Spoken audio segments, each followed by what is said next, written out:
So I seen this guy actually because back in like 2022, he collaborated with Sneeko, and I think he was just very far right back then. And since I guess he's gone the opposite direction, now he's like far left. So anyway, whatever. People can have their own political journey. Here's what he said though. I am still getting. People had a mixed reaction to this video, which is to be expected when you're talking about racism. So My voice back, but the show must go on.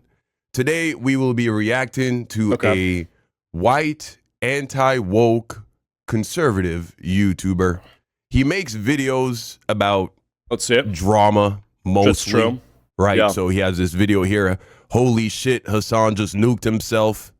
We're going to be responding to this video where he's essentially making a video in response to a video that Antonio Speaks made. We all know and love Antonio over here. I think the issue with blanket calling me conservative is that people get put into categories that they truthfully don't even belong in because they have certain opinions on like a few issues, right? Like because I think that the whole black fatigue thing comes from somewhere. It isn't just a random outrage of racist people feeling comfortable being racist, or because I say that Lily Tino is a transgender person who should be in jail for using the women's restroom. It's like I'm kind of just called conservative because of like only really 3 or 4 things that I kind of repeatedly hammer home in my videos, right? And it doesn't really matter if I'm okay with like abortion to some extent, or if I support universal healthcare to some extent, or whatever my opinions are beyond things like race or gender or sexuality.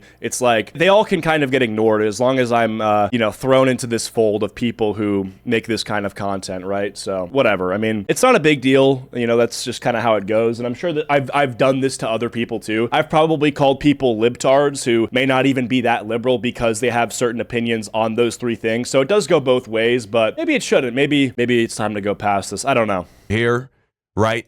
The video in question, he's going to be talking about black fatigue. He's going to try and defend why he makes videos about black fatigue.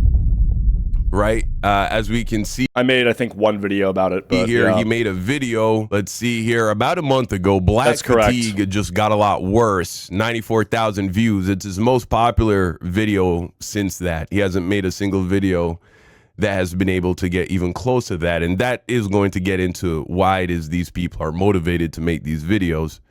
But we all know that when white people talk about black. Well, I think the reality is because it's such a contentious topic, it will get more traction, right? Like that goes without saying. If you're talking about something very controversial, it just gathers more attention, right? This is like a rule of the internet. That's why people rage bait. This is why people do shock value content. This is why people clickbait, right? I mean, that's sort of stating the obvious, but fatigue, it's racist. Yeah. And we're going to explain why it is racist in this video. You're going to truly understand that.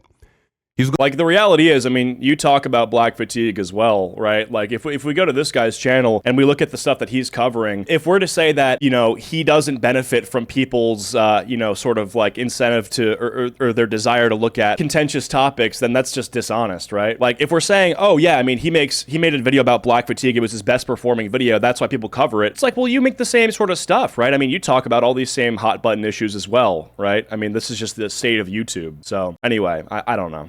Going to attempt to refute Antonio's video. We're going to dismantle his arguments. Almost 600,000 subscribers, but subscribe to the channel if you're not already, of course. Yeah, man. Looks like he fell off sometime in the past. He's not pulling views like that anymore, as is the natural life cycle of all grifters. Right. Okay. So anyway, let's go ahead and listen to this video and respond to it. All right, guys. So as you've probably heard, the phrase black fatigue has been used a lot recently, and that's in tandem with the word fatigue being used a lot to describe people's frustration with... Make sure you get the kick logo in there. We got to make sure that's front and center. Patterns of behavior coming from certain groups that are being documented on social media. And so I think black fatigue being sort of the phrase that started this all has led to obviously a large conversation opening up about the issue with saying you're a grifter for talking about something that is now popular that wasn't once popular is that, again, it just kind of extends to everything, right? It's like, are you a grifter for talking about something now that it's popular? I don't think so. I mean, a lot of people don't know about something or they're not interested in something until it gets popular, right? So I don't know. I mean, it just seems like the current state of the word grifter has kind of lost all meaning. Everybody's a grifter. Sexual affairs and stuff like that. And a lot of people agree that black fatigue is real and there are reasons for it, but a lot of people disagree with black fatigue being real and the fact that people are even saying black fatigue is a bigger problem than the so-called issues with black people. So I don't know. But anyway, I saw this video. Okay. First, let us go ahead and define black fatigue, because he's asking, you know, some people are debating black fatigue is real, That's correct. is it not real? First, let's actually look at the definition of black fatigue and who invented it. Black fatigue is a term coined by diversity, equity, and inclusion.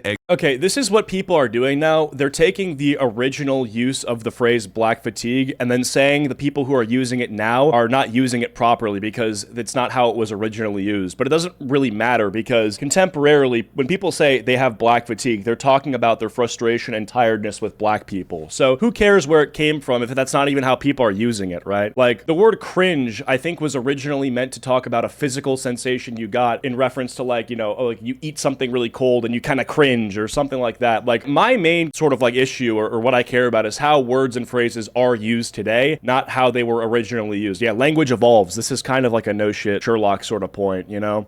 So it's like when he says, yes, it was originally used to describe how black people were tired of, you know, racism. It's like, well, again, that's the original use. Now we're talking about the use in the modern age. So Expert Mary Frances Winters, in her 2020 book, Black Fatigue, How Racism Erodes the Mind, Body, and Spirit. It refers to the chronic and cumulative exhaustion experienced by black people from the repeated exposure to racism. So, for example, the fact that I have to define black fatigue for the sake of this video is in of itself fatiguing.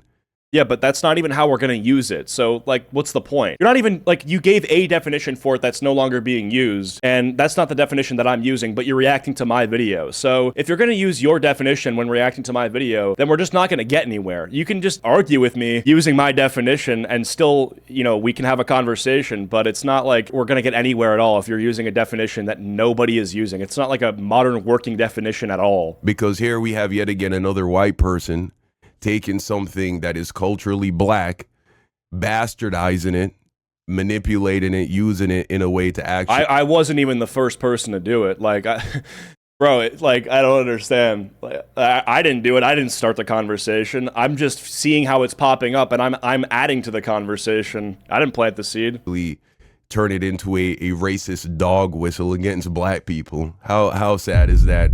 We've had this term now for 5 years. How many Vine booms are we going to do? Invented it last week and are using it to describe their exhaustion of black people. Okay, it's so funny, right? Ironic. Anyway, that's the real definition of black. Yeah, by the way, we are reacting to a reaction of a reaction of a reaction. Black fatigue. So, of course, black fatigue is real, and any black person can tell you that. But the way he's using the term black fatigue, the way how white people and racists, modern people, those two not always being one and the same, but oftentimes are, they are essentially saying they're tired of black people. No. In particular, they're tired of the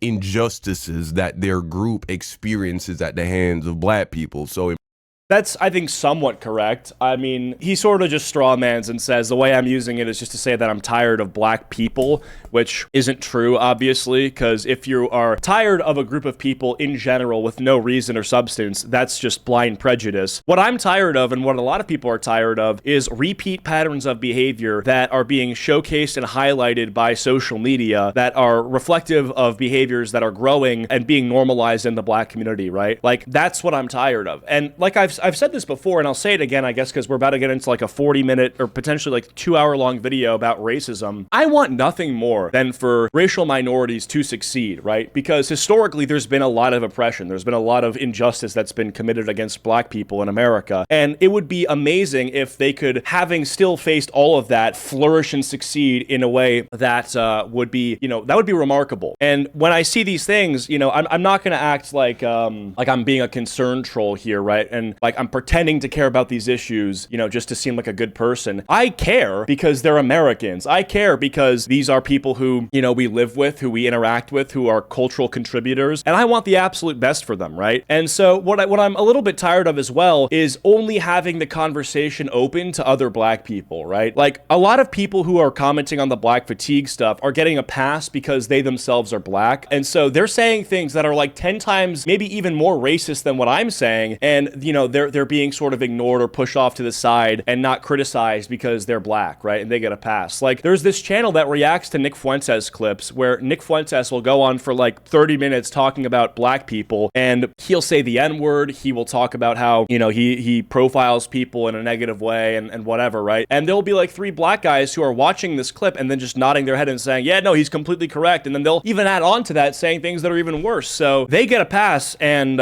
you know, I don't, even when in a lot of the cases I'm saying things that are just much more mild. So it is what it is, but whatever. In particular, we see this term be... We aren't tired of black people. We are tired of thugs and people who happen to be black are causing harm to themselves and others. Yeah, and it's like, well, when you have social media algorithms that are showing you the worst of the worst, and then you have news headlines that reflect that and data that reflects that, it's disturbing, and it's a concerning repeat trend. Used mostly around things like violence, right?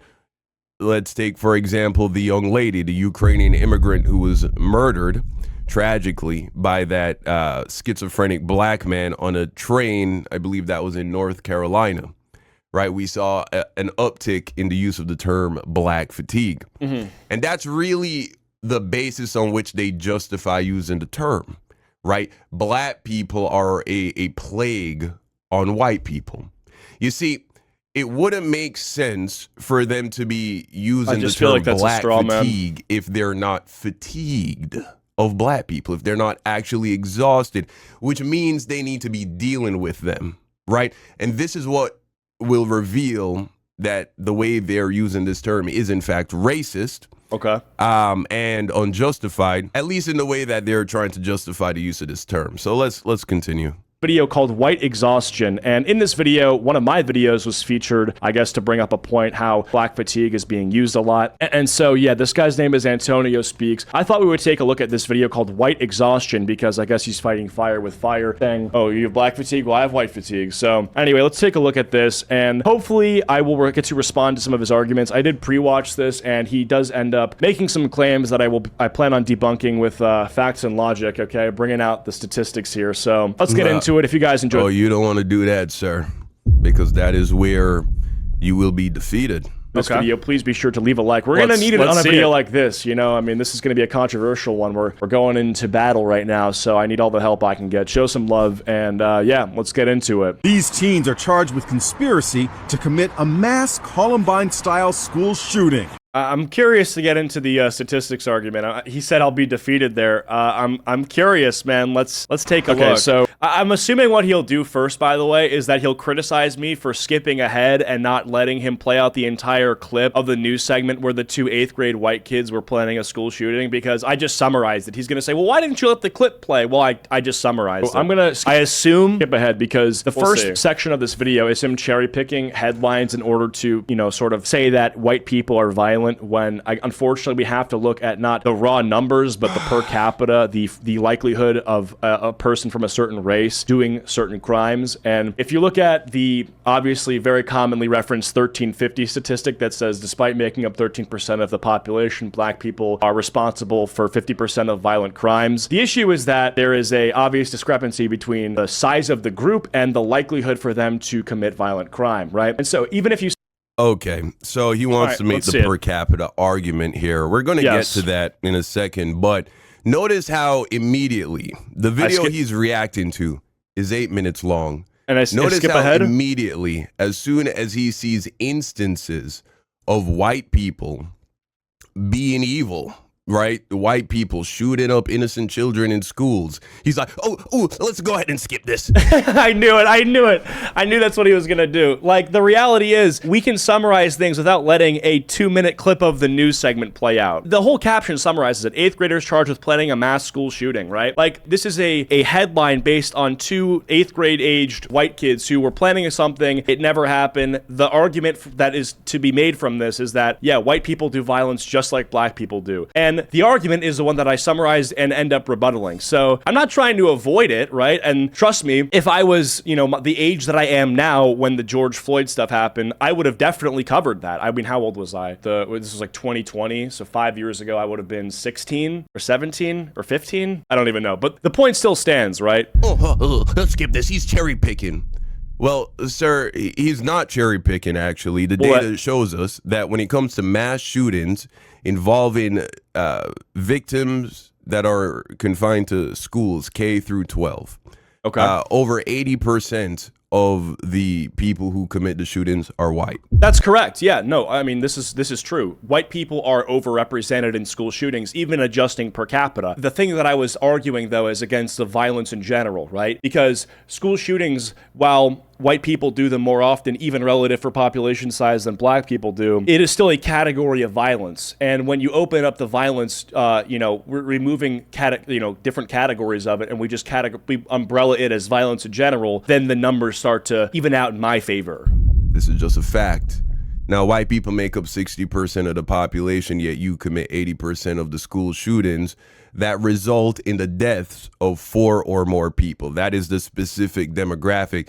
Well, what ends up happening more, general homicide or school shootings? But with that statistic alone, I think we now have a justification for the idea of white exhaustion or white. Well, let's actually, I mean, I have ChatGPT here, so maybe you can criticize me for using AI. It's the easiest and most succinct way to get data. So let's see. What is responsible for more deaths each year in America? Homicide or school shootings? Let's take a look here. Looks like it's loading. GPT-5. Well, in the meantime, let's see this chat here. Don deadass cherry-picked school shootings while ignoring general violence. Yeah, that's what I'm saying here. So annual homicide deaths are roughly 20,000 per year. Annual school shooting deaths are typically 20 to 50 deaths per year. So yeah, that's sort of a little bit, they're a bit off, right? And if we look at the homicide rates, yeah, you kind of get where I'm going with this. We're talking about 20 to 50 versus 20,000. Fatigue, why is it, Acheeto, if you ever respond to this video,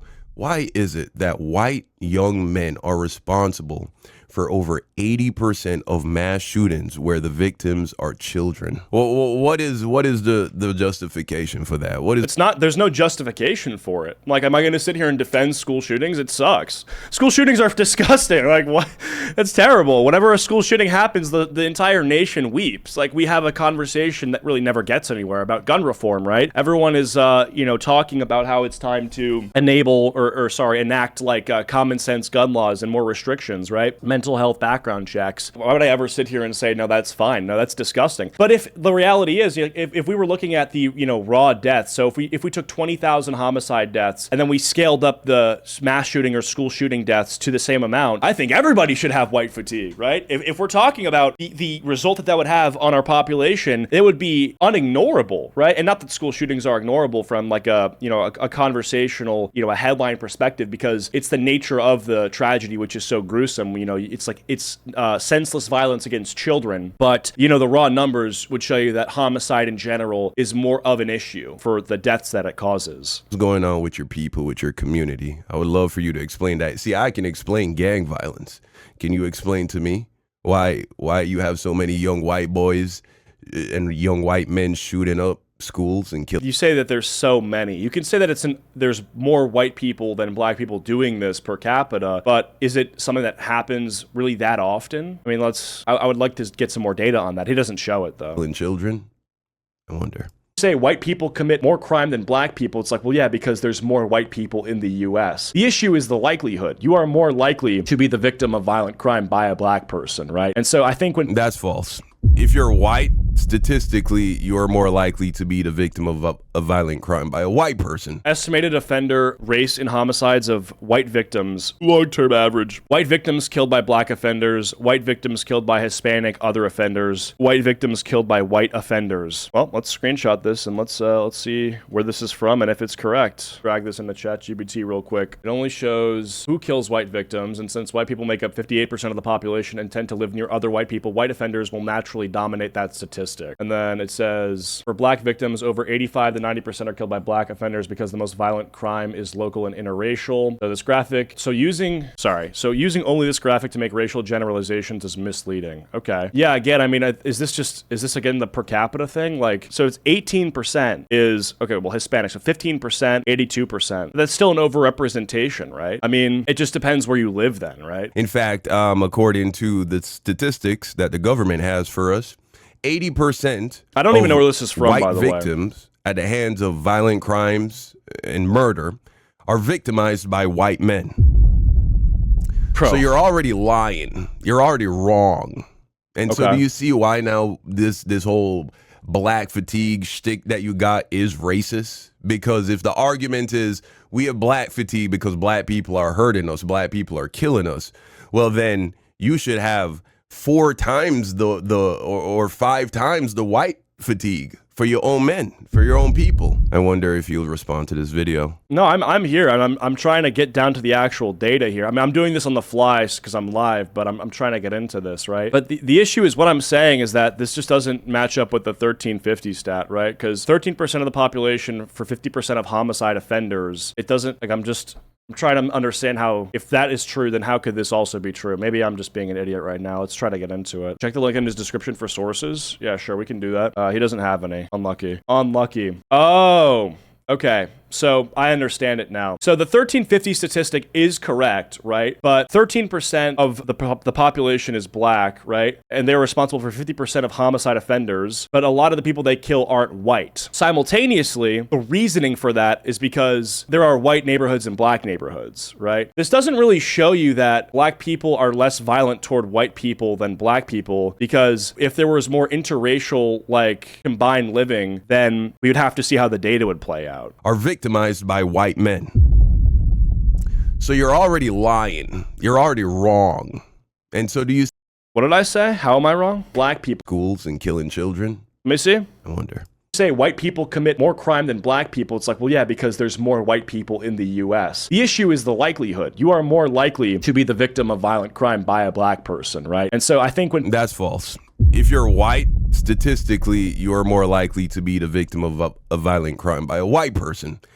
Yeah, that's correct. But if you know what's super ironic? I said you, like the viewer, right? And he's the viewer and he's black. So it actually is true. Because if black people are more likely to kill black people than they are white people, then what I said is actually true. I didn't give a raise. Statistically, you're more likely I said I didn't say a white person. To be the victim of a violent And that was only homicides, right? Violent crime is a different thing. Crime by a white person. In fact, according to the statistics that the government has for us, 80%. That's murder, not just general violence. That pie chart is completely irrelevant, anyways. Of white victims at the hands of violent crimes and murder are victimized by white men. Okay. So you're already lying. You're already wrong. And so do you see why now this whole I don't think I did though shtick that you got is racist? Because if the That's not how I said it. We have black fatigue because black people are hurting us, black people are killing us, well then you should have 4 times or 5 times the white fatigue for your own men, for your own people. I wonder if you'll respond to this video. People talk about black fatigue. The reason they have an issue is that because they are a minority and they do a lot of this, it shows that there's a very clear imbalance and a pattern of behavior that is, worth criticizing, obviously. Grade teacher got a tip. But anyway, not to take away from this is terrible. I mean, these fucking idiots just said they were planning to shoot up their school. I mean, that's just disgusting and evil. Complete failure from the parents, the community, and from, obviously, the kids themselves. So... anyway. The only way we're going to make America a better country for all of us to live in is if we address the root causes of these problems. America doesn't have a race problem. It has a problem race. So I can skip that. Okay, so I skipped ahead there. But the only way we're going to make America better is if we get to the root cause of the problems. Well, what are the problems? I would say violence is a problem. I would say child abuse is a problem. Child exploitation is a problem. Now, the root cause of these problems would not be the actual race, right? Because I don't think being born a certain race inherently makes you more likely to, you know, be a child sex predator, right? I don't think that's how that works. If anything, the only thing that It's funny you bring that up. Did you know that the grand majority, over 70% of the people convicted of crimes we did get into in this. relation to the production, distribution, and consumption of child pornography, for instance, are white men. How do you feel about that? Less than 6%. Well, if we continue the video on, I'm sure that I did bring this up, right? Of those criminals are black. So very underrepresented. What does that say about your people? What does that say about your culture, I wonder? Is white fatigue justified yet? You're talking about per capita, you're talking about representation. Right. Well, now you've seen that white men are overrepresented when it comes to killing children in schools. Well, we could talk about how big of an issue homicide is in relation to school shooting, right, and murder, which we talked about earlier. We could also talk about, you know, CP versus actual rape and which one is worse and which one is done by different groups and stuff like that. But I'd rather just get into it. I don't want to overpause it. I actually want to hear his arguments, you know? And the production, distribution, and consumption of child pornography. Is white exhaustion, has it been justified yet? I'm still waiting to hear black fatigue be justified. The racist black fatigue, that is. Actually makes you more inherently likely to do that as becoming a Minecraft YouTuber. But getting into what he's actually saying here, if he's saying that it's an intrinsic thing and getting to the bottom of it means highlighting a certain race, then by his own logic, the problem would be literally black people. So let's start. No, that's your logic, which is why you use the term black fatigue. No, this guy's logic was his logic was that there's a problem race, okay? And I said, if the race itself is the problem and not the, like, culture or whatever it is that causes the behavior, then if it's an intrinsic thing that's because you're born this race, you are more likely per capita to do these certain things, then that would make black people the problem race, which is a silly argument, right? And it's an argument that works against him. You say black fatigue, you're literally broad brushing, generalizing all black people. You're saying that we're tired of black people. That's literally what black fatigue would imply with the way that you're using it. See, if you wanted to be more precise in your language, you would say something like gang violence fatigue. But here's the thing, it wouldn't make sense for you to say that. Why? Because white people are, for the most part, completely unaffected by black gang violence. Well, that's true. So what exactly? So why the fuck would I say that then? Like that? What kind of sense does that? Why would I say if I was?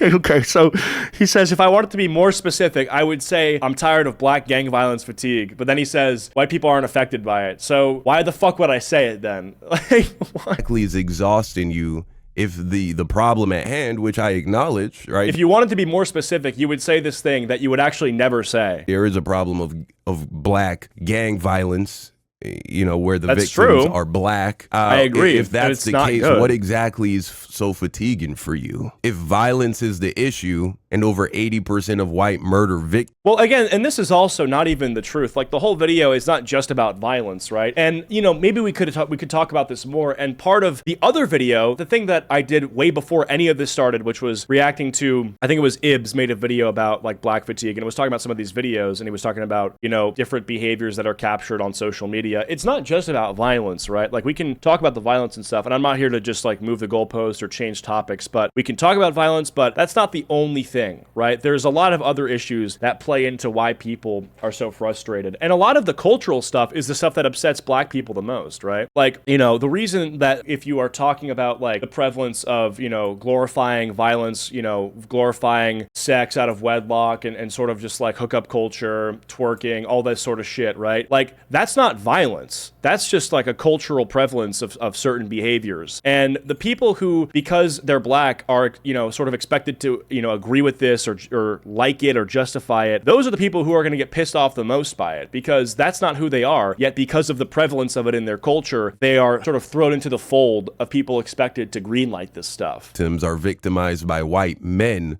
why are you not talking about white fatigue? It seems like that is a much more pressing issue for your community, no? On September 10th. As we all know by now, Charlie Kirk got put on the t-shirt by Tyler Robinson. Wait, hold on a second. Start on just the past 3 weeks, we have had 7 mass shootings. So Okay, so he said we had 7 mass shootings. let's start on September 10th. As we all And we're starting with a thing that isn't even a mass shooting. So we've had all these mass shootings recently. My favorite mass shooting was the Charlie Kirk one. This was not a mass shooting. It was an assassination. Like, one person got shot in the neck. That's not a mass shooting. This is not good. This is not a great start, okay? I think in order for it to be mass, it has to be more than one. all know by now, Charlie Kirk got put on the t-shirt by Tyler Robinson. That same day, So I'm just right.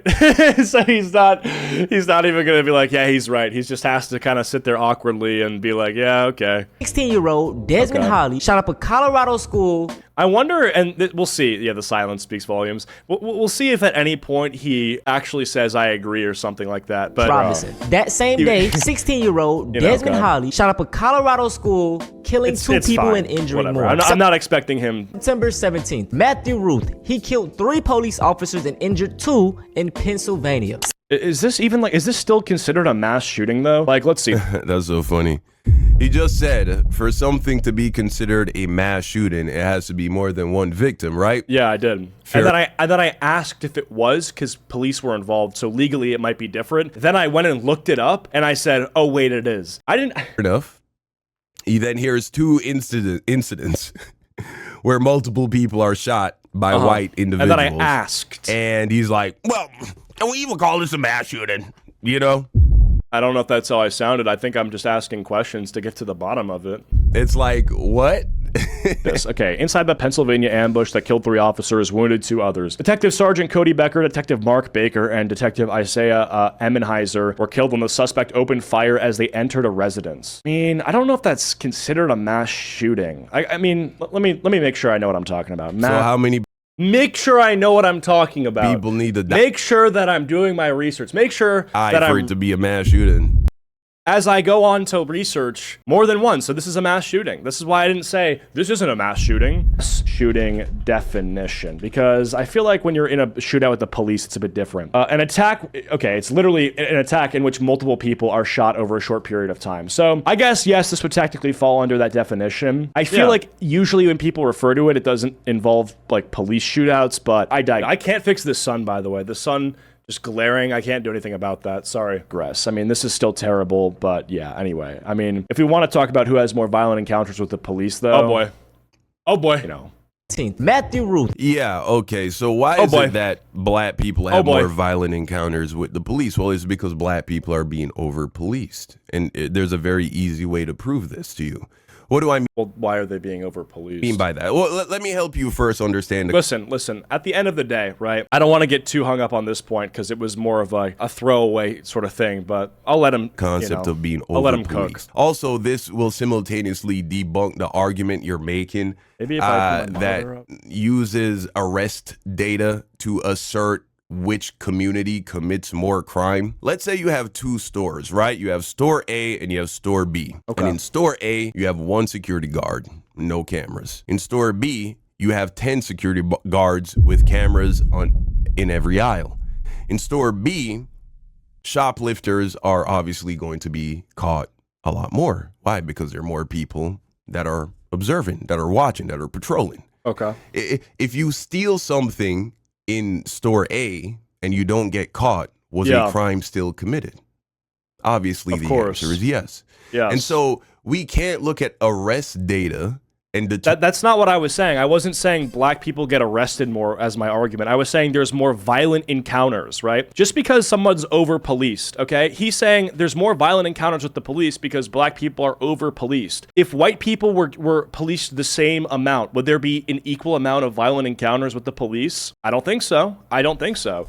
Like, the argument that I'm making is that there's cooperation, that body cam after body cam is just not present when black people are being arrested. Like, this is so obvious. Like, again, I'm sorry, but if white people had the same amount of policing than black people did, would the violent encounters still be there? Would there be the same amount? I just don't believe that's true. Now, what he would probably say in response is that's because, you know, there's racism being done by the police officers. But let's even say that they're being racist. Who, like, primarily in the body cams that we've seen time and time again are escalating the issues. We have to be fucking honest at a certain point. Determine which community commits more crime when you don't have the same level of policing in both communities. Okay. Think of every time you've ever sped in your car and you weren't caught by a police officer. Every time you've ever smoked weed in a state that...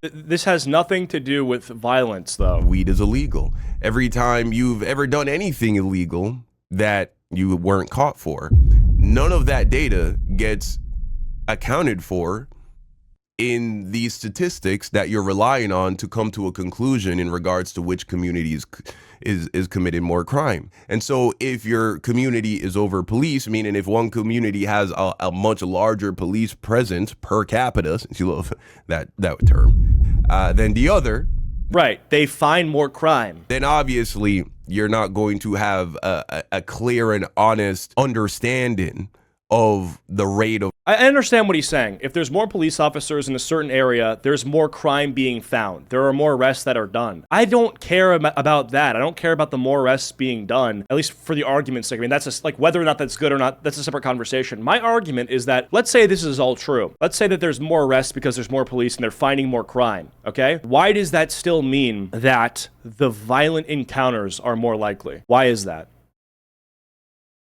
Of crime that's actually like, the reality is black people do not seem to comply with police officers or like lawful commands, right? being committed. Yeah, like, Let's just take the murder rate, for instance, right? Let's take a look at the missing persons list and see all of the people on the missing persons list. Of course, the majority of them are white. Well, how many of these people do you think are dead? How many of these people do you think have been killed? I'm sure quite a lot of them. However, they cannot be declared dead or the victim of a homicide. This has nothing to do with what I talked about. So you see how this argument just completely falls apart using these statistics of my argument was black people have more violent encounters with the police. That's it. arrest data to come to a conclusion Which is in regards true. to who's really committing how much of whatever crime. So now that we understand that, let me prove to you that black communities are far more policed than white communities. That's fine. So first, let's take a They're more policed. That's fine. I don't even need you to prove it. We'll agree with that. My argument is that even though they're over policed, why is it so that every body cam, when there's a black person that is getting arrested, that is shown widely on social media, there's no compliance, right? Like, maybe there's a bias with the algorithm showing outrage content, but if there was reportable data on this, like, we know what we would see. You know, this is like, I'm sorry, I don't have the data in front of me. I can't give you, concrete facts about this, but this isn't something that I'm pulling out of my ass, okay? It is an earned stereotype. lethal force pushes, People know this. shoves, handcuffing, drawing weapons in similar policing encounters, even after controlling for neighborhood crime rates. Wait a second. Hold on a second. Black people are more likely than white people to experience non-lethal force handcuffing. Well, handcuffing is that's what being arrested is. If you want to count that as, okay, I don't even know why that's included in here. And then drawing weapons and similar policing encounters. Okay, so this is a Harvard study. Again, why? Reason for This is just proving my argument. Yes, there's more violent encounters with the police. stop, officer characteristics, and time of day. So But with those factors being equal between white people and black people still are more likely to be physically harassed by the police. Can you see how a police officer shoving you, pushing you around, drawing their weapons on you will make it more likely for you to respond with But why? But why? They're just harassing you because they're just that racist? aggression? And so when you have the police officers being more gentle with if anything, I think it's gone in the other direction, where because of the body cams and people are so vigilant and like schizo about police being racist against black people, that black people are actually more cautious police officers are more cautious when interacting with like marginalized communities. white people, well, it makes perfect sense why you see less violent encounters per capita between white people and police officers. Police officers are just dicks to black people for no reason. That's his argument. That's his argument. They're just racist. Police officers are just racist for no reason, and that's what this is. This is not because this has nothing to do with other behaviors or the way that the encounter goes leading up to it. That's just what it is. Police officers are just dicks to black people for no reason. Researchers using I don't even like police, right? I feel like I should add this, but this is just like, I feel like a bad argument. dispatch and patrol data find predominantly black neighborhoods often have more patrol units, shorter loop cycles, and more proactive stops, even after adjusting for 911 call volume, violent crime rates, and population density.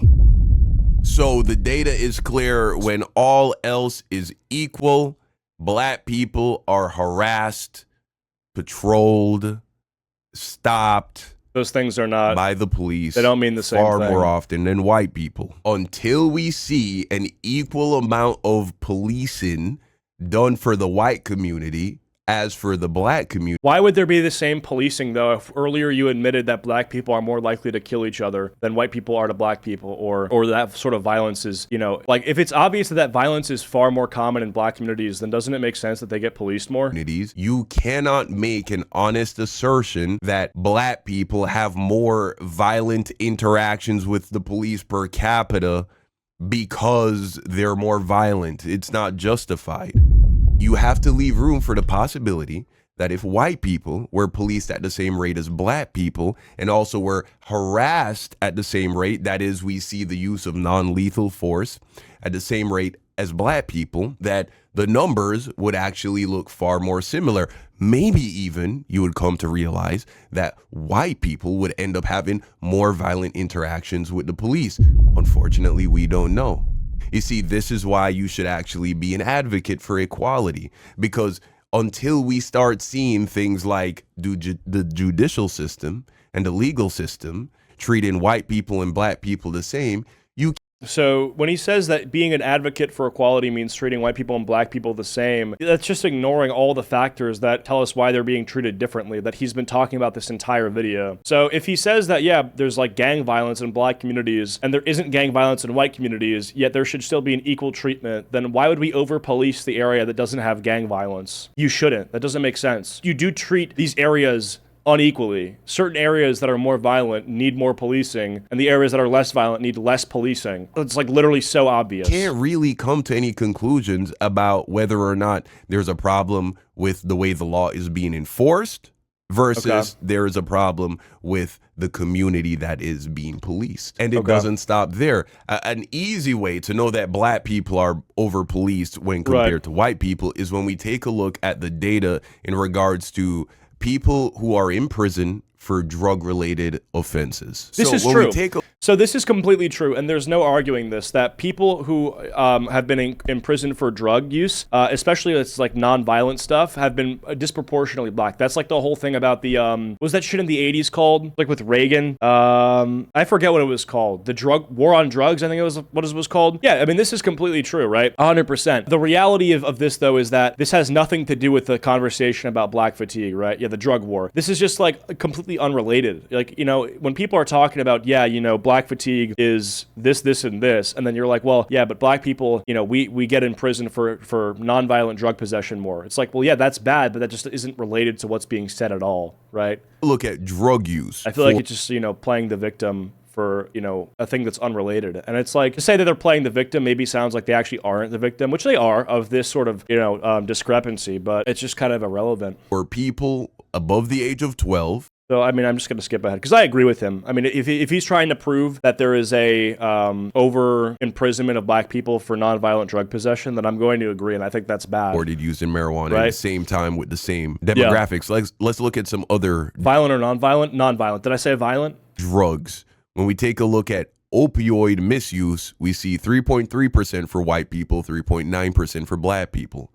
When we see cocaine or meth use, we see 4.3% for white people and 2.4% for black people. So per capita, sir, I agree. White people actually use drugs illegal drugs, illicit drugs. We know marijuana isn't illegal everywhere, but it is still considered illegal on the federal level. Well, white people use drugs more than black people. This is true, but I think with cocaine, it's more expensive. And if you're in a, cheaper area or like a less affluent area, then you're more likely to get different drugs. That's just a fact. But no, that's he's what right. it is. Not significantly more though, which should be noted, right? It's about the same. If we know that white people and black people basically use drugs at the exact same rate, and we know that 60% of the population is white people. Okay. And we know 13% of the population I don't know why we're even is talking black about people. drugs, though. Why are we talking about that drugs? Would mean we should see about 60% of the people in prison for drug-related offenses should be white, and about 13% of that should be black. Because according to the data, we are using drugs at pretty much the same rate. This is true, but it's irrelevant. This is true, but it's irrelevant. And he's gone on about it for like 10 minutes. Brother, at a certain point, we do have to move on from the drug thing because it's just not what is being discussed at all. Likelihood. 3 police officers and injured 2 in Pennsylvania. September 20th, Hunter Nador shoots up a country club, killing 1 and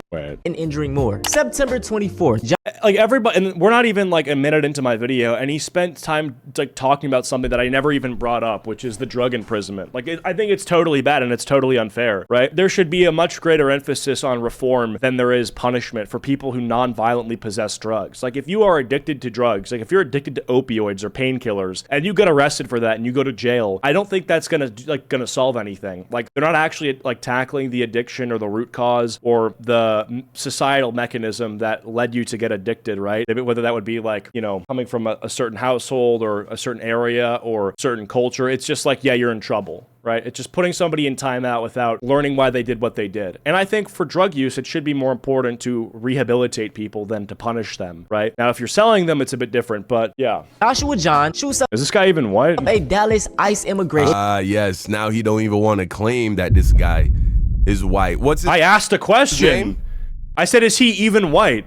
September 20th. I didn't say he's not white. I asked, is he even white? I don't know. He looks Mexican. Joshua John shoots up Joshua John. What do you think? He's Mexican? Maybe. He's white, guy. He's white. Okay. I mean, he could. Is he fucking? Is he? Looks like he could be your fucking cousin if we're gonna be honest, dude.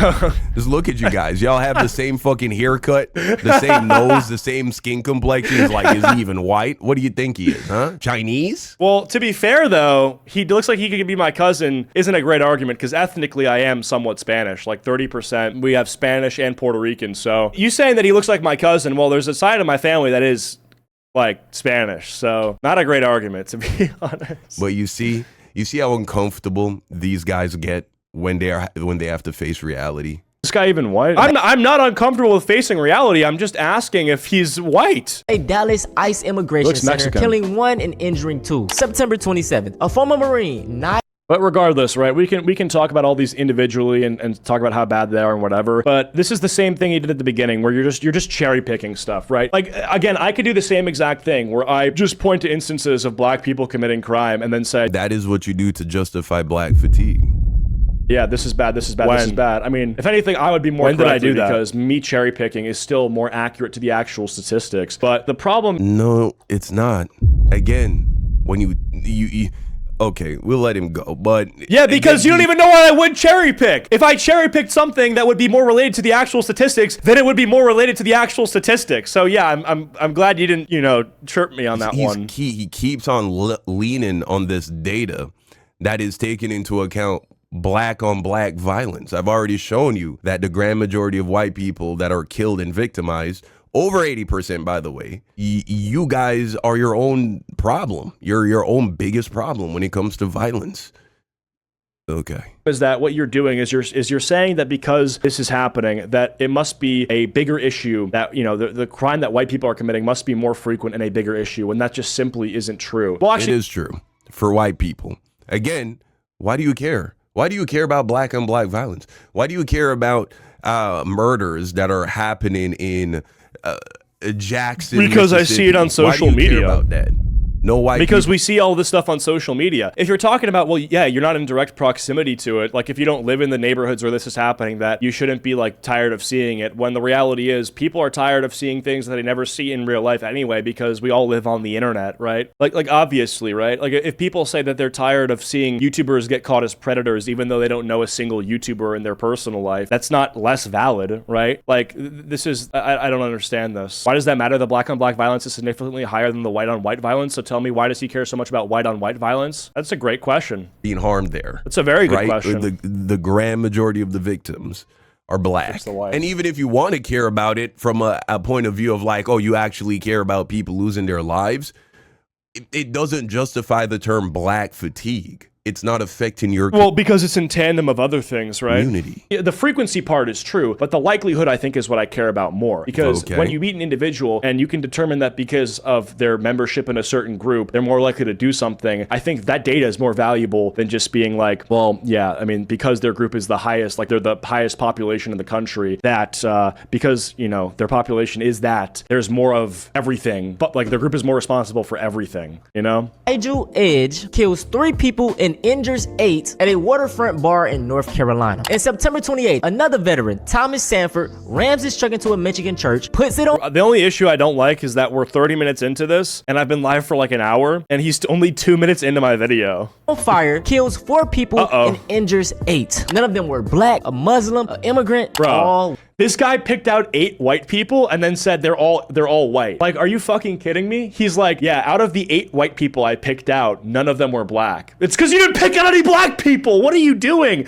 Who believes this shit? How does this have likes? This has 12,000 likes. This is insane. Yeah, out of the 8 people that I picked for an example, in the example that I picked, none of them were black. Again, let's revisit the data. Yeah, but that's not against my argument. He's saying that he's complaining that I criticized the guy for cherry picking, right? And then he's like, well, yeah, that's kind of true, but let's pull back to what I'm saying. It's like, well, yeah, but when I was reacting to his video, your video wasn't even out yet. Over 80% of school shootings with 4 or more victims that died. Yeah, but again, his video, like all the things that he just mentioned weren't even school shootings. He mentioned one school shooting that didn't even happen. They're committed by white people. This is the data. Yeah, but none of the instances he even mentioned were school shootings. He mentioned a plot by 8th graders to do a school shooting that never even happened. 80%, over 80%. He loves this chart, bro. So yeah, no one's saying that black people never commit school shootings and black people never commit mass shootings. Why are we even But the talking grand about majority of them are though? committed by white people. But let's see if he provides even a shred of data. Dude, school shootings are like the shiny Pokemon of violence. I've laid out my case very well with this video so far, completely refuting this guy's argument and proven that it is racist for him to be making these black fatigue videos because it's not based on any data or statistics. Let's see if he provides any evidence, even a shred of data that proves that white men or white people are victimized by black people at an abnormal rate. Okay, right? If that's how you think black fatigue has to be, then we're having a completely different conversation. If in order to be tired of behavior, that behavior has to be causing you violence, then we're just on another planet. Like, if you saying you can't be fatigued by certain cultural trends, then we're just not even talking about the same thing. A lot of people who are talking about black fatigue are just talking about ghetto behavior. Behavior, not just violent acts, behavior, repeated patterns of behavior, right? And I'm not even sitting here talking about, oh, yeah, you know, white people, we're walking outside and we're getting killed by black people every day. It's not what I said. It's not what I'm arguing. It's not what I even have data for, right? But if you think that's what I'm trying to prove, then you're wrong. That never was my goal. At a rate that justifies this idea of black fatigue. Let's see if, let's let the rest of the video run and see if we can find a single instance of that. What? White men. Now let's put violence to the side. They also... If we talk about the violence that happened in general, then the statistics would reflect in the headlines, and you would see that out of the people that you didn't pick, more of them happen to be black. Have a problem with little kids. Man convicted of you-know-what in the team multiple times after giving her alcohol and drugs. Okay, I can't watch this anymore. He's gonna keep doing... Of course you can't watch it because you don't like reality. You can't look in the mirror. It's sad. I can't look in the mirror? What? Is he calling me a pedophile? cherry picking stuff that we've seen him do this entire time. So we have to reference the actual data. And then I got bad news. I have the FBI statistics pulled up on my second monitor here. And by the way, he said I wouldn't have a source or any data. So like, source, I did. The fucking FBI. Let's take a look at this, guys. Approximately 1% of black men in the U.S. are registered sex offenders, with black Americans entering the sex offender registry at nearly twice the rate of white Americans. 501 per 100,000, that's blacks, adults, versus 238 per 100,000, that's white. So nearly double per capita. And sent to prison for, so blame the FBI, not me.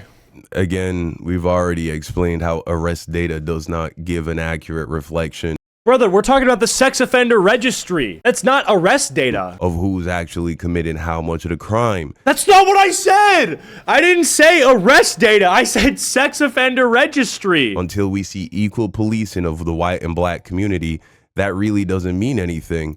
But the important thing here is white people.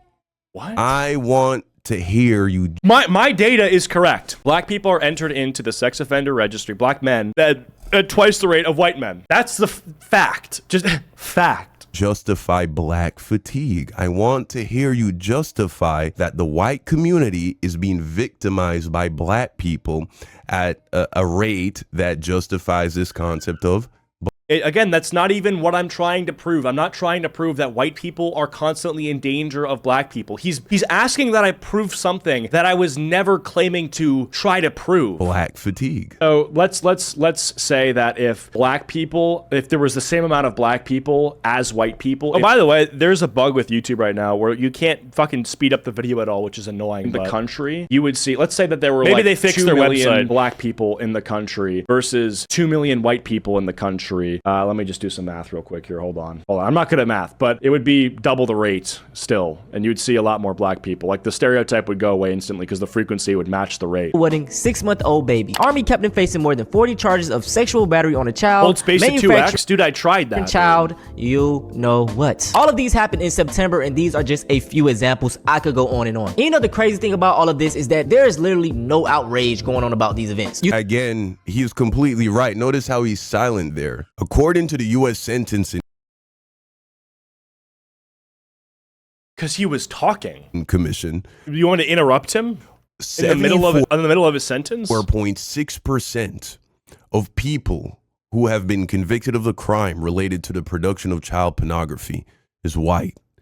But when it comes to the possession or receipt of child pornography. Okay, again, I already mentioned that even if this is true, it still is not refuting the fact that the sex offender registry there's an overrepresentation of black men there relative to population size. So even though it's like, yeah, this is terrible and it's not good at all, it's a different type of sexual offense. If you're telling me that production or owning of CP is somehow worse than like child R-word or R-word in general, then we can have that conversation. But if you're not trying to have it, then what is the point of bringing this up, right? Because he's basically saying, yeah, you know, the sex offender registry thing is true, but look at all this data that shows the specific type of sex offense that's more committed by white people. And it's like, well, yeah, I'm sure there's sex offenses that are more committed by black people, as that data shows, but you want to compare those two and talk about which one's more like morally reprehensible? You know what I mean? Because it's like, well, what do you think is worse? I mean, they're both obviously disgusting, but is owning CP worse than R-wording a child or R-wording an adult? Like, I don't know. I would definitely think that owning CP is not as bad as R-wording a child, but what the fuck is like the point of even comparing those two things? Because they're both fucking heinous, right? Pornography.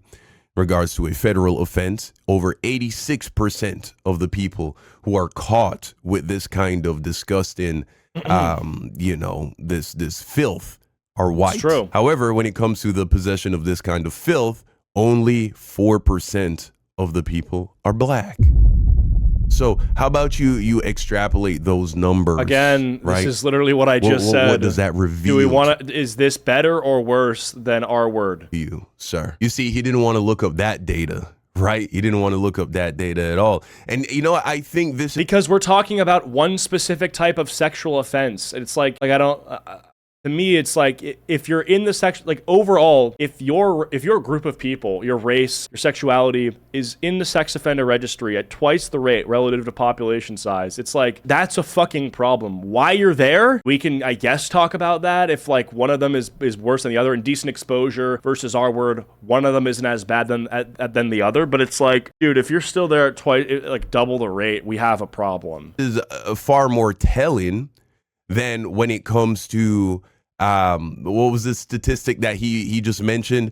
Sexual assault. You see, when you just look at sexual assault, right, in the broader sense, sexual abuse offenders, we got 57.5% are white, 16.1% are black, right? Which is actually a lot closer to each group's population size. But why I argue that this data is less reflective of the actual rate that the crimes are being committed is because this depends so much on victims coming forward. And so when That's you true. are, a 16-year-old white girl, He's right about that, but I didn't mention sexual assault. I just mentioned sex offender registry.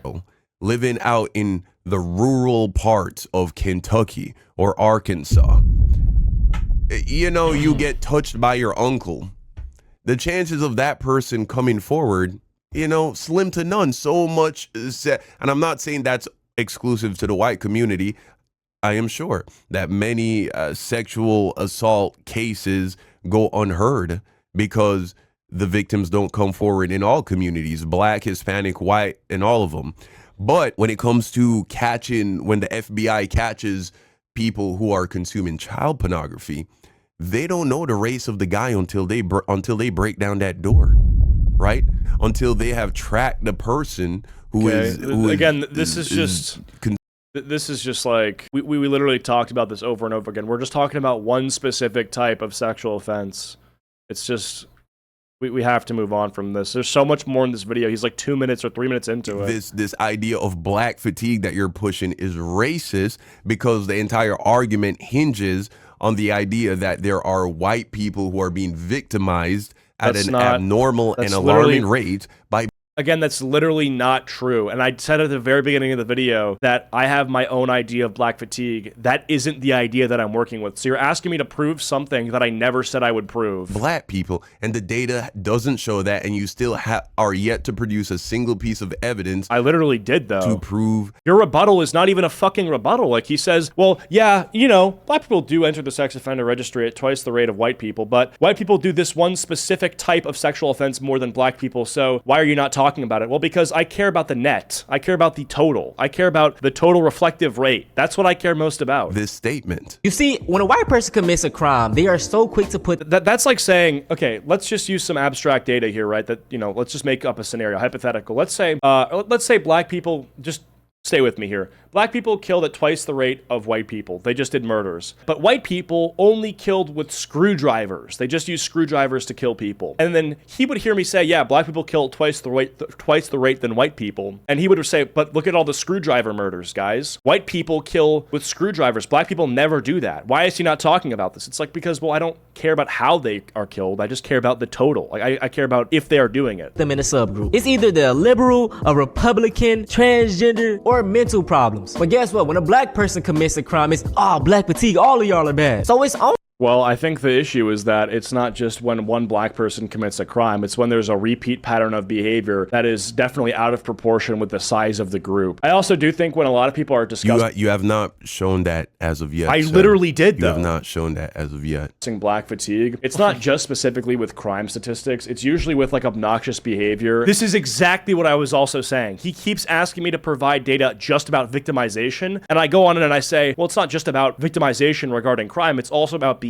Black fatigue. It's not just specifically with crime statistics. This is correct. It's usually with like obnoxious behavior and like, things like being impolite when you're in public that are documented on film, right? Like, oh, yeah, like black people are known not to tip at restaurants as much as white people. It's like stuff like that too. Or like bad parenting, right? Like when it'll be like a black lady at a store and she's getting a bunch of junk food from the freezer, paying for it with like food stamps, and then feeding this fucking goy slop to her kids. Like that's literally what people are saying. Like that's not good. Only fair that I treat y'all. Yeah, but white people are guilty of the exact same thing, right? Most of the people who are recipients of food stamps are white. My issue wasn't that they receive food stamps. It was that when they get food stamps, they take these videos and they fill up their carts with crap and then they show them feeding it to their children. Like, that's bad parenting. Also, this is... Hold on a second. Yeah, I mean, and also black people are overrepresented in being SNAP benefit recipients as well. So this is another per capita thing. Right? The largest group of SNAP benefit recipients, because the largest group in the U.S. is white. Recipients are white. Now, sure, per capita. Okay. But the point is, okay, we can find there. If the idea here is, oh, well, it's YouTube videos. I'm seeing videos of black people behaving this way. Statistically, fuck per capita. Why? Ask yourself, why don't you just see volume-wise more videos of white people doing this? Because even if you want to make the argument... Because I don't think white people are going to take a bunch of videos where they're feeding their kids crap that they're getting on EBT and then bragging about it because they understand that that's a bad reflection of them. And I don't think that I don't think that the black women that are making these sorts of videos understand that that's a poor reflection of them because this behavior is normalized, right? Like, they brag about being on EBT and scamming the government. That's normalized behavior. That per capita, white people do it less. Still, just because there's so many more white people, right, you should see more videos. But you like don't. That. But you don't, and the reason that you don't is because there's a stigma around it. There's a cultural politeness, there's a behavior, there's decency that, hey, you know, I'm on food stamps, right? But I'm not gonna make these videos where I basically just gather a bunch of trash food and then I check it out, I pay for it with the money the government's giving me, and I'm overweight, and my kids are overweight, and I'm showing this off to the internet in this just like obnoxious, boisterous, just, you know, degradation way. You know, it's like, that's not what white people are doing. And that's why this is another thing. And that alone would offset this idea of, oh, I'm being inundated by examples of black people doing it. Why? Because for every time you see a black person do it, you should see 2, 3, 4, 5, 6 white people doing it just by sheer numbers. But you don't. But you don't see that. But why? It does feel like it's really only black people that you see on your timeline behaving like that. When the numbers don't add up, what does that tell you? It tells you that there's no shame that black people feel when they make these videos, because they know that their own group won't criticize them for this. But if the out group, if white people criticize them for this, they view it as racist and don't take it seriously. They only take the feedback from their own group and they're not getting it, so they continue, right? This is why more black people need to speak out against this, because they have to hold each other accountable. Because if I say, I don't like this, I think this is, you know, bad manners, whatever, then it's like not heard in the same way, right? But, you know, you're kind of saying the same thing about behavior as Nick Fuentes, which is not wrong at all, and it's sad. Well, because he's saying something about videos that are going viral that most people in the comments are saying, right? If Nick Fuentes said, you know, that he likes water, it's like, well, yeah, I'm saying the same thing as him. You know what I mean? That's like a bad argument. Like, if you're trying to make me sound bad by comparing me to him just because of that, it's like, you know, he could say anything, you know, that anybody's saying, and then if you repeat it, you're like, oh, you said what Nick Fuentes said. It's like guilt by association. It tells you that there is an active propaganda campaign. No,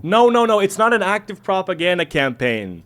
Paint black people in a certain light. If you look across, that's from themselves. There's no propaganda that's making them make these TikToks. There's no propaganda that is making young black people go on social media and twerk and do degenerate activity and then do a money spread from the money they've made scamming people. There's no propaganda that's making them record these videos and post them, right? That is a communal cultural trend. That's not propaganda. That's a common practice from within the culture, right? And so they show it on social media, right? And for instance, like the other day, I saw a video of this kid in a Bape hoodie doing a money spread. And he's like, yeah, you know, I basically made this scamming was the implication. And he had this thing, you know, on Instagram, it says like comment blank and I'll teach you how I did it or whatever. I'll send you a DM, right? You'd think instead of people going to the comments and saying, dude, you're a piece of shit, like don't do this, this is disgusting, the entire people were just commenting method, which was the keyword he said to comment if you want to know how he does it. It's method. And it's like, well, then this is just not going to get anywhere. You know what I mean? If there's no accountability, if there's no people that are calling this out, then there's not going to be any, you know, progress. Or at literally every single crime that is committed, whether it's rape, murder, drug use, just sheer numbers alone. you would see more white offenders. But yet, doesn't it feel like every time you see a news article or a news segment or a video going viral on Twitter, doesn't it feel like most of the time it's black people? But that doesn't make sense from a sheer numbers point of view. But we're not talking about news articles and headlines, right? I'm talking about TikToks, like their own accounts. So I don't think that it's just the crime statistics, but definitely with, you know, the death of... And is your argument that white people aren't rude? Are you trying to tell me you've never interacted with a rude white person? No, I'm not trying to tell you that. I'm just trying to tell you that it seems like on social media, the videos that are being shown the most are reflecting that black people are impolite to wait staff, that they don't really have manners in supermarkets or, you know, out in public, like at theme parks and stuff like that. Like these are not, I'm not making this up, right? And I wish that it wasn't true. I gain nothing from making this up. Like if I'm just saying, oh yeah, I think black people are more impolite, it's like, okay, well then why the fuck would I lie about that? Why would I lie about that? Why would I say I think black people are more impolite? It's like, I don't want that to be true. I don't want that to be true at all. I would love if, you know, that wasn't the stereotype. Are you trying to tell me that you don't know white people that spank their children, that hit their kids? Well, I don't really know any people that are of that age. Are you trying? Well, none of my friends have kids. What is it? What I'm 21 years old. Exactly is the argument that you're making here? I'll tell you, there is no argument to be made here. And so here, let me close with breaking down this whole per capita argument for... Well, let's not do that right away, because the thing is, right, like, if, like, for instance, like, you know, I'm walking the other day, it's a nice morning, okay, and there's a car that zooms by me on the street side, and windows down, blasting some, like, 1-900 Rugrat, or whatever that guy's name is, who does, like, the fucking, like, the song's literally about scamming. It's, you know, you've probably heard it before. He has, like, one viral song. Is that his name? Yeah, 1-900 Rugrat. Yeah, like... And this guy's white, by the way, but the guy in the car who was blasting this music was a black guy. And it's like, listen, that's like a small thing. I'm not victimized by that. Like, I'm not killed because it's annoying. It's just annoying. You know, it's impolite. It's simply just like a manners thing, you know? He's 2 minutes into your video. What does he mean, wrap it up? Well, yeah, I guess. For violent crimes, right? And to show you, like, it's literally just like a behavioral thing. Like that's the main thing with fatigue, is it's like, you know, people have been saying this forever, but black people sagging their pants, it's like, dude, you can just pull up your pants, right? Or like blasting music, it's like, don't do that. You know what I'm saying? And so yeah, that's really what it is. It's like just holding each other accountable to be in polite society. Exactly why he doesn't make... If you go through the rest of the video, you can watch he doesn't a single time provide a piece of evidence that supports this claim. Listen, he says you're justified to be wary of the black man because the data tells us that black people are more violent per capita, right? Now, it's time to put to bed this per capita argument. I'm going to show you why it doesn't make any fucking sense to use this per capita argument to justify being racist against black people because black people are so defensive. The argument that I made, by the way, because he doesn't show it and he just decides to end my video 2 minutes into it, was racism is something that I think should not exist in order to instill hate and violence toward other people. I made the argument that that holding prejudice in certain scenarios can be an indicator of certain outcomes. So if you're basically saying, like the argument that I used in my video, the example that I used was that if you're in a white neighborhood, right, and you're walking alone at night, and you know that if you've walked too far away from your home and your phone's dead, that a good way to tell if you're in the wrong area is if you start seeing a bunch of black people out at night, right? That's just a demographic indicator, right? And you use that prejudice to tell you that you're in the wrong spot. That's fine. That's using it defensively. Right? You're not looking at these black people knowing you're in the wrong neighborhood and then feeling aggressive towards them. That's not like what the argument is at all. Offensively racist, which is... So does he get back to watching any of my video like at all, or is it just him talking to ChatGPT? Of Jackson, right? 121,000, call it 122,000 black people. We've talked about the per capita thing like this entire video. I don't know how he's still going on about it. What is the outro here?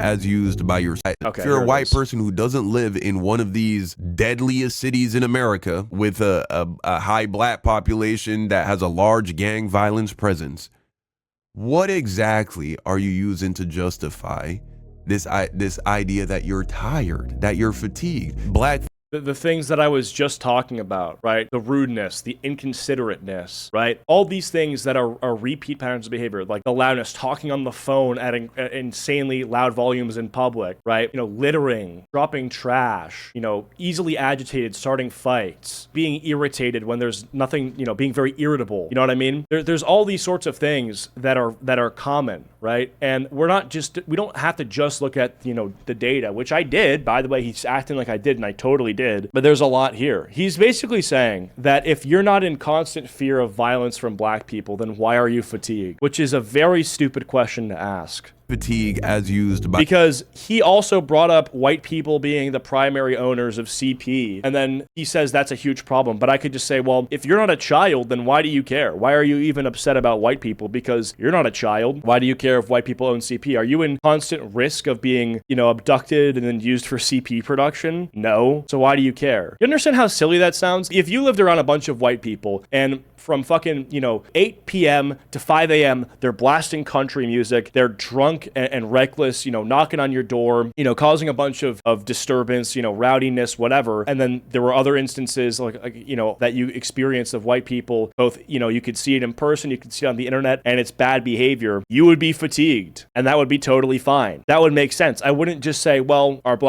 white people coming to kill you every day? Oh, they're not? Then why are you fatigued? I wouldn't ask that of you, right? It seems like the bar's on the floor, and that's what my issue is. You're saying that because it isn't the worst thing ever, which is violence, that it's not justified. Which, by the way, is like, if we hold that standard for everybody, we'd be fucked. We'd allow for everything. Because we just say, well, it's not violence, so it's fine. You know what I mean? It's like people walking around naked on the street, well, but they're not hurting each other, so it's fine. You get what I'm saying? I expect more from people in the modern day than just not to be fucking lodging knives in each other's throats. So, yeah. Anyway, that's the video. Anyway, I don't know. What else did he have here? Like, yeah, I mean, this is his video. I mean, let's see what else is here. Including gang violence. Shout out to Don. 35K views. Get these racist losers who hate black people. Damn, 600 likes. That's crazy, man. I don't hate black people at all. 75% of white Americans have no interaction with black Americans, but they're so fatigued. Cure, turn off Fox News. I don't even watch Fox News. This dude's cherry picking. How the fuck do you cherry pick mass shootings? By using them to paint a narrative of violence that is not reflective of reality. Like, the majority of violence is not through school shootings. Per capita, it's like their favorite phrase to cover up racism. My problem with white conservatives is they blame every problem on everyone. Anyway, well, that's the video. If you enjoyed, leave a like. If you didn't, leave a dislike, and I'll see you guys all later. Goodbye. Well, that was interesting. Not much else to say here. I mean, it's just, yeah, I feel like that wasn't that good, to be honest. Not that good of a response. What do you guys think? How are we doing right now? I wasn't expecting that. I didn't know he reacted to me. Dude, my editor is gonna love this. Well, actually, I shouldn't say too much, but I'm just gonna... All I'm gonna say is that my editor is black, and that's it. That's all I'm gonna say. All I'm gonna say is that, let's just say he's told me to do some of this stuff, and so